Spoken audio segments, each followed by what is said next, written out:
Hello and welcome to our program Where God Weeps, a program in which we speak about the situation of the suffering church around the world. Please come to help. These were the words that led Sister Caterina Gasparatto to set out from modern-day Italy and go back in time to the Stone Age, or more precisely to the Diocese of Riedemann in the central province of Papua New Guinea. To tell us more, it is my great privilege to welcome to our program Sister Caterina Gasparatto. Sister, thank you for being with us here today and welcome to our program. Thank you, Mark, for inviting me. I am very happy to be here with you.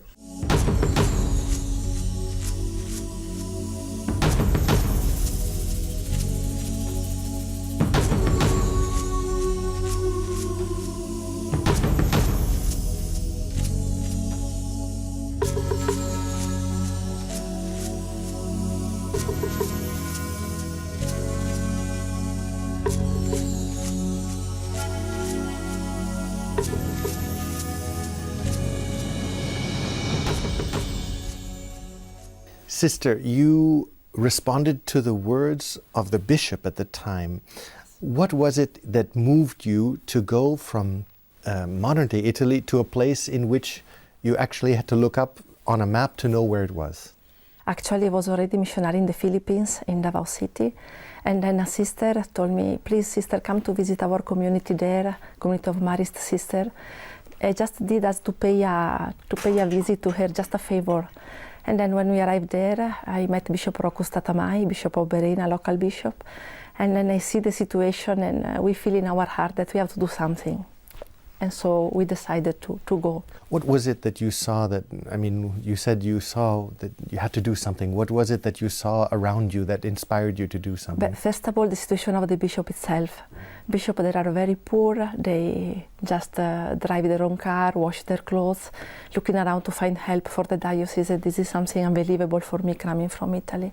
And then the situation of the parishes, lacking priests, lacking catechists, many children around not going to school. So it was really something that touched my heart very much. What was the greatest shock? You've been now 2 years in Papua New Guinea. What was the greatest shock that you encountered when you came from let's say, Italy, even via the Philippines, to Papua New Guinea? I was really not expecting that people, also close to Australia somehow, because the country is close to Australia, are living in such a way. They don't have houses, they just live in a platform made by bamboos. And then there is nothing. They don't have clothes, just naked, sitting down chewing betel nuts, and they walk for kilometers without shoes. It's really Stone Age. There is nothing of what we have in a country like Philippines or Italy. What is, if you can just give us, what is the charism of the Cavanese sisters? Okay, so the founders are Father Anthony and Father Mark Cavanis. They were born in Venice in 18th century.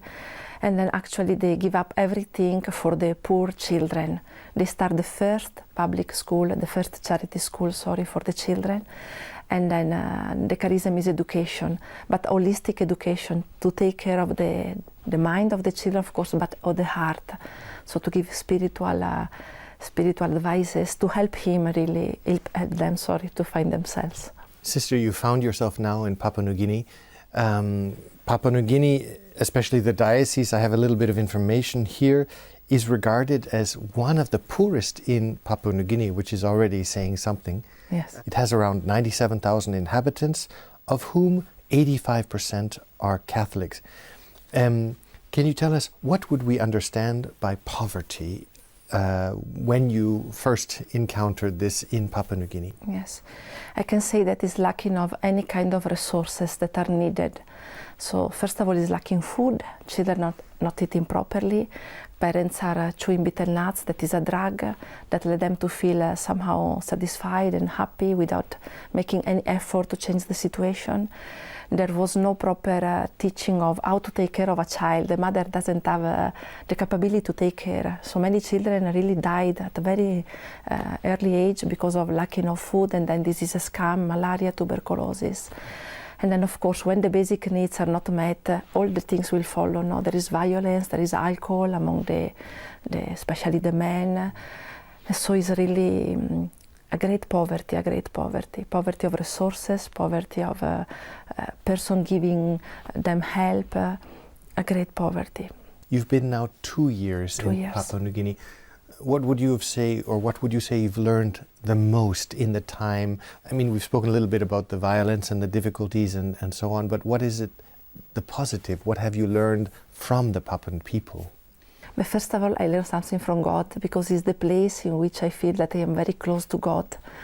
I really feel I am in the Father's house, probably because the poverty is so great that you feel the presence of God there. Is the reason why we remain in spite of many challenges. And then from the Papuan people, I learned the capability to endure. They endure suffering in a way that we cannot carry. Starting from the children, whatever happened, they keep on going.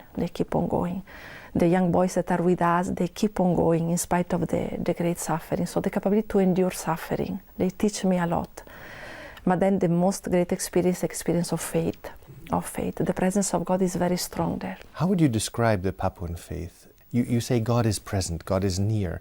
Is it something that the Papuan people themselves feel and they carry this? Or how would you describe the faith of the Papuan people? No, I think, but at least in our area, because I think in Papua New Guinea there are different realities, but they cannot really feel in the way we sense, we can say, because they are animists, they believe in many superstitions, there are sorcerers, so they are a little afraid, Faith is something connected with what can happen, what can God do to me, So they put together beliefs and faith together. Sometimes there is a great confusion. But then when we speak about God, you feel that they can sense something. It's really something resounding in them. So we use a lot of movie of the saints, St. Rita of Cascia, St. Pio Pietrelcina, St. Augustine, St. Paul, and then you can see they can feel. Of course, the faith must be nourished, they must study, they don't know the catechism, so we start really from the basic. And then prayer, every day we have 1 hour adoration and Holy Mass, Rosary every afternoon, and they participate. Slowly you can see that the violence is decreasing, the tune of the voice, they speak to each other is more, because they are very tough. Aggressive. Very aggressive, very tough. So things are changing, but not in a way that, in an unexpected way. I can see that it's really the work of the Holy Spirit, much more what we are doing. And then of course to feel that we love them as they are. This is something we really have to conquer, the trust, because Papua New Guinean people are trained that they don't have to trust anyone, neither in the family. They can be killed by someone in the family. So before trusting us, it took a little while. And they were amazed, why you give us things, why you take care of us, why you are sweet with us, while we are like why are you this, kind to us? Why you are kind to us? And then small things like to cook the food they like, to buy some clothes for them, to take care of them when they are sick. They were shocked. You have fever, you must take care. You lay down here, I bring you water. And they look at us, why you are taking care of me, why you have fever? It never happened in my life. No, my mother never took care of me. So I think this love was a presence of the love of God, and so they can feel something. Of course, it's a long process, but I can feel that something is moving. And now they even protect you. Now they even look after you. Yes. It's amazing because these boys, the line of 20, the very first night we arrived there, our superior left, and that night somebody broke in the door and entered in the house. It was a drunk man. And then they called Father Paul Guy, the vicar, and of course the men escaped, but everybody came to know that somebody entered in the house of the sister. We are all women, scary, Yes.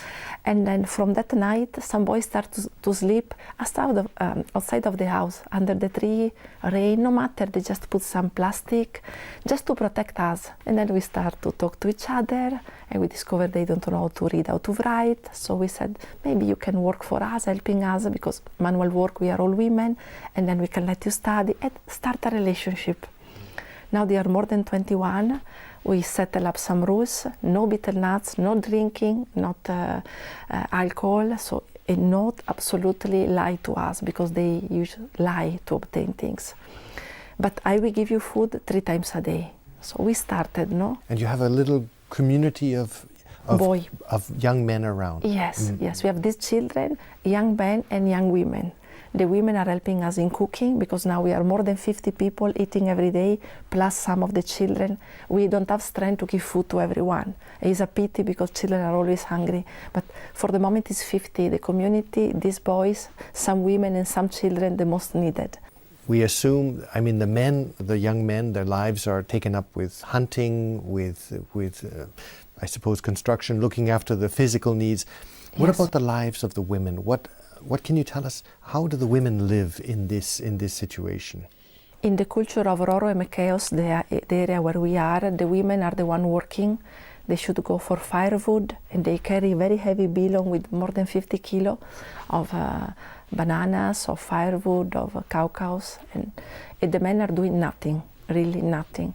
And then usually they are not sent to school. They should stay in the farm to work in the garden, to sell the vegetable, to make marketing, to sell betel nuts. And then they don't have any rights inside the family. The men usually have more than one woman because they said that they were poisoned by other women. So they go from one village to another, having plenty women. And the true wife, we can say, doesn't have any capability to keep the man, and they don't want also to let it go because, they remain alone. So it's a very humiliating situation by the women. What can you bring into this situation? Do you try and educate what is the understanding of family, one man, one woman, to look after the children, the responsibility of the men, for example? How do you manage this question? It helps a lot to have, we have more than 24 volunteers in 2 years in Papua New Guinea, and 2 were families with children.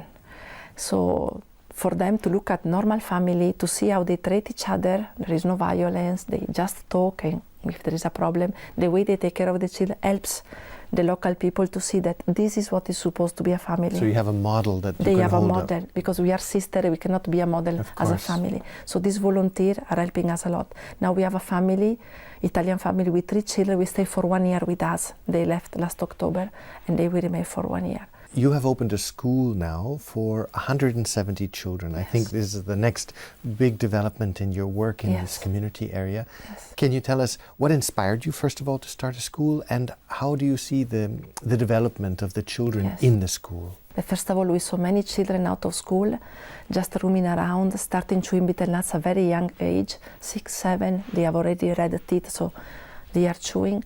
And then there is another school close by, but there is no space for everyone. And also, the teacher are local teachers. Sometimes there is physical punishment, very strong physical punishment. So the children just run away. So we start the school.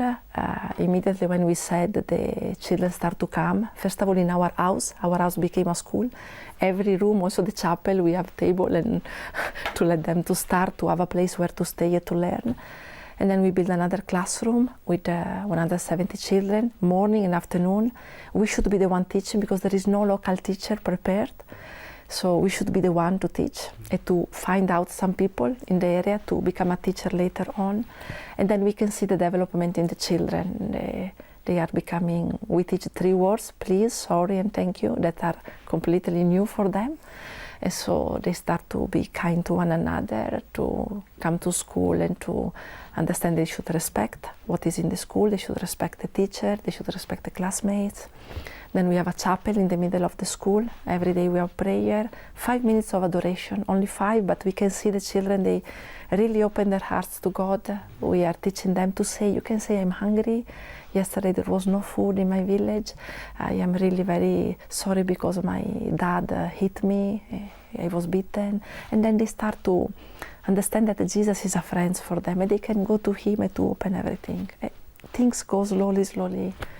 And you have now girls coming to the school, which is unique because, in fact, education of girls are normally reserved for other activity or other chores. Now, can you tell us a little bit about the lives of the girls and what success you have seen in the education of the girls? Yes. In the beginning, they were very happy to come to school to have this chance, this opportunity.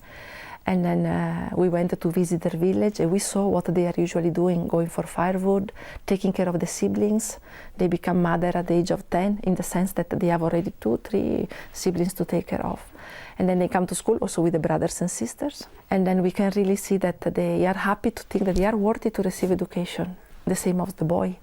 And then in the school, in the classroom, we treat them the same. Boys and girls have the same right, no? So it's something new for them. Yes. It's something new. It's also a sign for the boys of the dignity of the women. Yes, No? yes, of course. When we were speaking earlier, you told me a little bit about the story of Luca and Leo. Yes. Can you tell me in very short words, because I think it's a beautiful story of the power of education. Yes. Can you just tell me just a bit about the story of Luca and Leo? Yes. These are two of the boys that they ask us if we can teach them how to write, how to read. And then the first day I give a pencil, and they don't know how to hold a pencil. Amazing, no? And then slowly, now we started with the letter to write their names, to make some addition and subtraction. And both of them, when the first time Lucas, the village name is Indy, when he was able to sign, he really cried. And the same was for Leo when he was able to make addition and subtraction. No, they cannot believe that they can do it. And then it was really amazing. And now they are able to read. So every time I buy newspaper in the city, they are there with the newspaper showing the other, oh, look, very I can proud, read. Very proud that they can, yes. Sister, we've spoken a little bit about the challenge of the Betel, and I was wondering, can you tell us a little bit more about this challenge? Because it's not only a challenge for that you see, but it's a challenge throughout all of the country of Papua New Guinea. Yes. What is the root of this betel nut and the history, if you will, and what are the consequences that you see today in the society? Yes. So betel nuts in the beginning, for what I read, they told me, was used in the villages in a particular moment. When there is the chief election, when there is a moment of peace between two different villages that have trouble for a time, during moment of wedding. It's a way also to welcome a visitors, to say good luck. So it was something particular, not a daily diet. And it's a nut that they just pick from the tree? Yes, they pick from a tree. It's a small palm tree growing really in our area. And then they make plenty. And they just get this nut and they combine with lime, that is powder of shells, and then a mustard stick, that is vegetables growing there. And then they chew together and then become a chemical reaction, and is really a drug. If you chew the betel nuts alone, it's like a coffee for us Italian. But when you put the three together, and usually all the people put the three of them together, it become a drugs. And it's hallucinogenic, or what kind of impact does it have on you? But it's the first country, it's the first cause of mouth cancer in Papua New Guinea. As a effect for them, they feel they feel very happy, they are overacting, and then they feel satisfied, and they don't feel the need to eat. Usually they don't eat. It's enough for them to carry one day. They can make hard work if they are working, because they don't feel the need to eat. And what are the consequences then? How do you see the results on the society, on the people themselves, on the families, on the work environment? I think the worst one is on the children, because there is not the culture of preparing a meal. So in the morning the children, they wake up and they come to our house without having any breakfast, nothing, okay.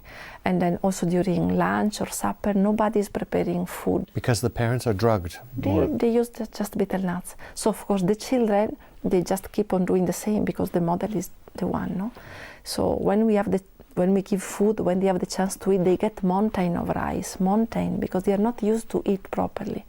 We saw our boys in the beginning, the plates were, you cannot eat all that rice, no? And they were able to eat. Now they know that there is food always, they balance, they know that there is breakfast, there is lunch, there is supper. And then they can take proportionally how much they need. Proportionally, and they know that food is needed by the body. So they stop, they give up chewing because they receive food. So it's a drug that you can stop, but of course you need food. You cannot stay without betel nuts and without food. But food is there. It's not as if the country is poor. You have bananas in the trees, you have pineapple on the ground. You can make a garden, yes, but nobody is cultivating, nobody is doing the effort. They just make something for the garden just to sell in the market, to buy other betel nuts or to exchange for betel nuts. And then there is no development. Of course, there is a raining season, and the rain is very strong, destroying everything. There is dry season, so you have to get the water for the dry season. So there's no idea of anticipation, of planning? No. There is also no development on the area. I mean, you have to teach them how to do properly, no? But there is no interest from them to do it. It's enough what they can have for a day. The day after, they will see. And how do you change this culture? It's very difficult. I think the people that have 40 above, they will not really change. It's really part of them. They cannot stop chewing. They are addicted. It's very difficult to give up. But with the small children, the young ones, you can. But you have to give food. And food is very expensive in Papua New Guinea, more than in Italy.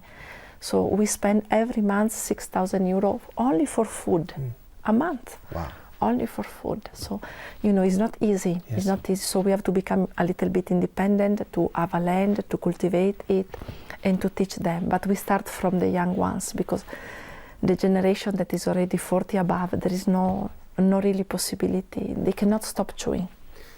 I want to address another problem, which is the violence. Yes. In Papua New Guinea, I have a few statistics, between 800 and 1,000 different ethnic groups and over 830 different indigenous languages, many of them completely different from another. I think it's a consequence of the isolation of each individual tribe.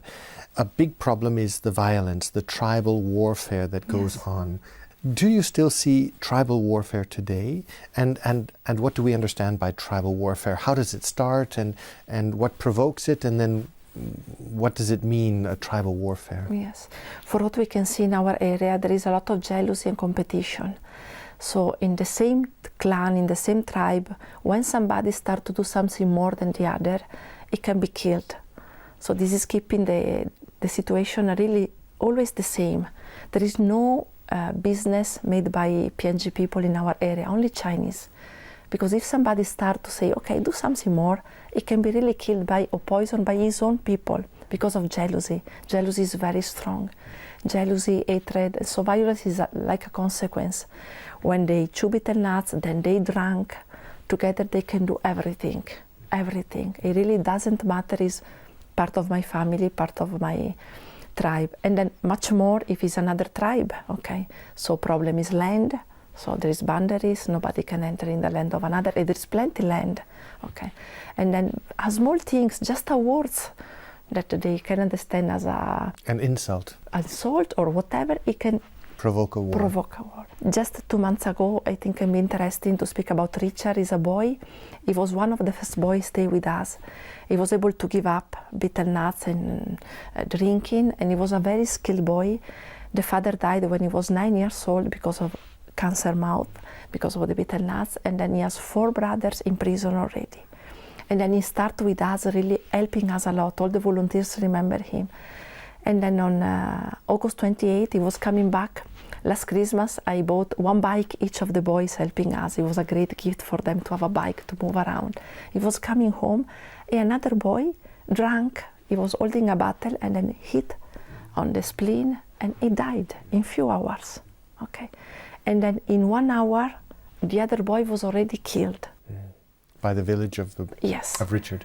In 1 hour, it seems, and the house was burned, and the girl of this boy was raped in 1 hour, while Richard was not yet dead. This is what is Papua New Guinea. In one moment, things like this can happen. Just because someone is drunk, just because someone is... How do you bring peace? How do you bring forgiveness? How do you bring reconciliation? Where do you start? It's very difficult to speak about forgiveness in Papua New Guinea. It helps me a lot, the movie and the story of Saint Rita of Kasha. So every time we speak about forgiveness, we speak about God. Okay, so there is only one way to bring peace, is to forgive each other, and then we have to build the human level. No, you have to understand yourself, jealousy, competition, anger, and to understand there is a different way to solve problems. Speaking, sharing, we can find a solution. Okay, and then we start every week. We have a moment of sharing about the boys, and they have to speak out, because if they just keep inside, it become a big weapons, and the devil use it to put one against the other. There is a big division. No, we can really see the work of the devil there. Very strong, using jealousy, using division, and then we have to continue to speak about the forgiveness of God the Father. No. He sent his only son, he died for all of us. Who are you to think that you have the right to kill someone? Of course, it's terrible what has been done, but you have to imitate, you have to forgive. And then slowly, I can see. It happens. It happens. We need to pray. We encourage them to come to Mass daily. Those who are with us, confession. To have confession, you should have reconciliation. To admit your own fault. because for them it's always the fault of someone. It's never my fault. No, it's also your fault. What have you done? No, why there is this reaction? No, why you sometimes you want to be forgiven, but you are not able to treat the other in the same way. So, but it's a long journey, very long journey, very long. Sister, Aid to the Church in Need has been supporting some of your projects Yes, in Papua yes, New Guinea, yes. and one of the most recent projects was the purchase of a truck for you. Why do you need? Why so important a truck? Not I don't know what computers or Yes. things like this, but a Yes. truck. Yes, we are 3 hours by car from Port Moresby, this is the capital, and there is no transportation at all. There is only one road, the main road that is sealed, all is rough road around. So be no transportation. When you need to move people, okay, for example, to come for the diocese for a pilgrimage, you need to go with the boys for an activity, to bring the catechists together for a gathering. We need transportation. And then in Papua New Guinea there are no rules. So in a truck we can put more than 50 people just standing there. And then the children, so it was really needed to move around. So the truck is a very big help for us. What are your needs today? What is it that you would say we need, I don't know, for catechists or for more for the community? What are your concrete needs today? First of all, we ask the people to pray for us because we really need prayer there because the violence is very strong. And then the need are to help us to have food for the children. My main priority is now to give food because after we start the school we really see sometimes they faint in the classroom because no food. So we need to be able to give to 170 children school, but also at least one good meal a day. So we need really help to sustain the mission for food. And then of course we need also some help for the material that we are using in the classroom, to buy books. There are no books in Papua New Guinea. We have a printing press. We are printing our own small books for the children because we cannot have education without any instrument, any books. Okay, but my main priority is really to give them food at the moment. To eat, yes, to let them eat. Sister Caterina, thank you for having been with us today in our program. Thank you, Mark. Thank you very much. Thank you very much. And thank you, ladies and gentlemen, for having been with us today in our program, Where God Weeps. And if you'd like to know more about the work of Sister Caterina in Papua New Guinea, or perhaps how you might be able to help through your prayer or concrete action, I would encourage you to look at the contact information at the end of this program. And we look forward to seeing you next week. Take care.